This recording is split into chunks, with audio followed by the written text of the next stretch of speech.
To pass this course, you need to do well on the written assignments. This short video helps you get started. You will need to reference Lesson 6.5, Writing About Complex Scientific Topics. The essay prompt and all three sources are in this reading assignment, as well as an outline to guide you.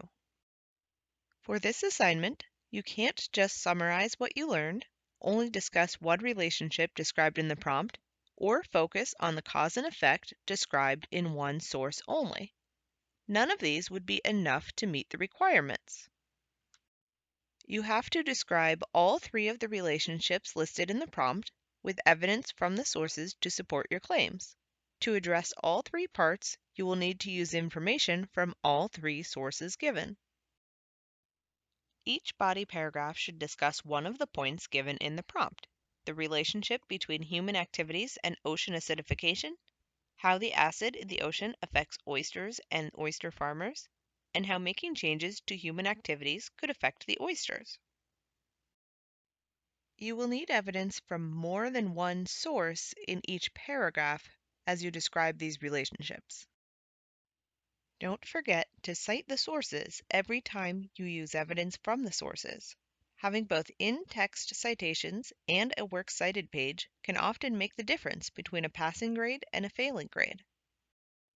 In addition to the body paragraphs, you will need an introduction, which should have a hook and a thesis statement, a conclusion, and a works cited page.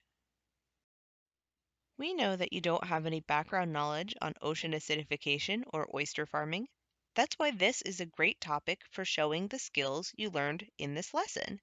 6.1 and 6.3 are about reading and analyzing scientific texts, and 6.2 about using information from multiple sources.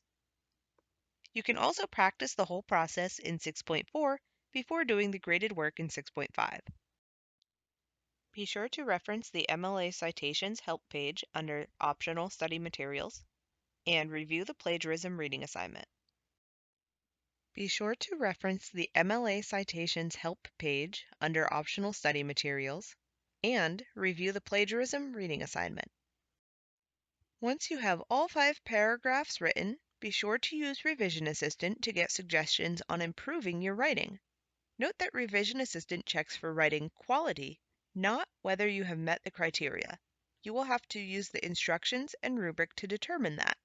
Revision Assistant does not check your citations. You will have to ensure that you have correctly included citations every time you used information from a source.